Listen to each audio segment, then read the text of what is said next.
Hello everyone, আসসালামু আলাইকুম। I am Amar Johir 0x প্রতিদিনের মতো আজকে নতুন একটা ভিডিও নিয়ে হাজির হলাম। যে আজকে আমরা আসলাম কিশোরগঞ্জ গরুদয়াল কলেজ। আর কিশোরগঞ্জ গরুদয়াল কলেজ যে আমার কলেজের একটু কাজ ছিল, কাজের পরেই এই যে আমাদের বন্ধু বান্ধব যারা আছে তাদেরকে নিয়ে একটু লাঞ্চের সময় হয়েছে, যেহেতু এখানে আমরা জালমুড়ি নিয়ে আমরা খাইতেছি। আর জালমুড়ি যে খাইতেছি আসলে কেমন লাগতেছে সেটা অবশ্যই জানাবো। বন্ধু, জালমুড়ি যে খাইতেছো কেমন লাগতেছে তোমার কাছে? জালমুড়ি সেই স্বাদ লাগতেছে আমার বন্ধুর কাছে। আমার কাছেও লাগতেছে, কিন্তু তেমন না, মোটামুটি ভালো লাগতেছে। কিন্তু দুপুরের সময় হয়েছে, খাইতে হবে কিছু একটা। তাই ভাবলাম বন্ধু বান্ধবের যে পছন্দের জিনিসটা আছে সেটা নাকি তাদের জালমুড়ি। তাই জালমুড়ি খাওয়ার জন্য সবাই একসাথে বসলাম। এখন যেমন আজকে কিশোরগঞ্জ, এটা হলো আমাদের একটা ক্যাম্পাস, মুক্ত মঞ্চ, কিশোরগঞ্জ গরুদয়াল কলেজ মুক্ত মঞ্চ। আর শুধু আমরা এখানে, মানে এখানে আরো অনেক মানুষ খাইতেছেন। আমাদের চারপাশে অনেক মানুষ আছে। আমরা তো ওই পাশটা দেখেন, আমরা চারপাশে দেখে কি পরিমাণ মানুষ আছে। আর ওই শপের নাম কি ওটা তো জানি না, ওইটার নাম কি, কিন্তু ওইখানে খাবার নাকি তাদের কাছে বেস্ট মনে হয়, সেই জন্য এখানে মানুষ ভিড় করে প্রতিনিয়ত।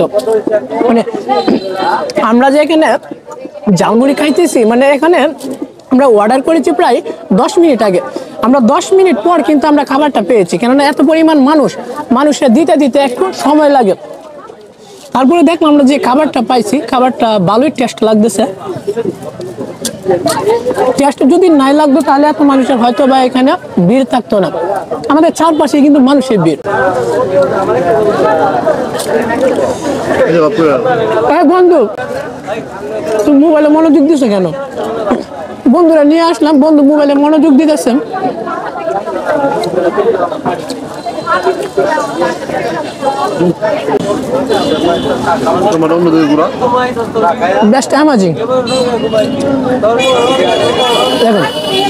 জালমুড়ির যে কালারটা আছে এটা হাই কোয়ালিটি কালারফুল, যেরকম ভিডিও করলে কিন্তু এইচডি কোয়ালিটি ভিডিও হয় যেরকম, ঠিক তেমন জালমুড়ি কালারটা এইচডি কোয়ালিটি হয়ে গেছে আমার কাছে লাগতেছে।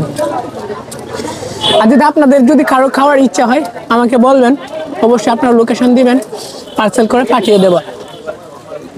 যারা এই ব্লগটা আমার ফেসবুক বা ইউটিউব থেকে দেখতেছেন, অবশ্যই ভিডিওটা ভালো লাগলে একটা কমেন্ট করবেন, একটা শেয়ার করবেন, একটা লাইক করবেন, অন্য কেউ দেখার সুযোগ করে দিবেন এই ভিডিওটা। আর আপনারা অবশ্যই একটা কমেন্ট অবশ্যই করবেন যে আসলে আপনারা কেমন ধরনের ব্লগ চান। আপনারা যেমন টাইপের ব্লগ চান ঠিক তেমন টাইপের আমি ব্লগ নিয়ে আসবো। আপনারা অবশ্যই কমেন্ট করবেন এটা।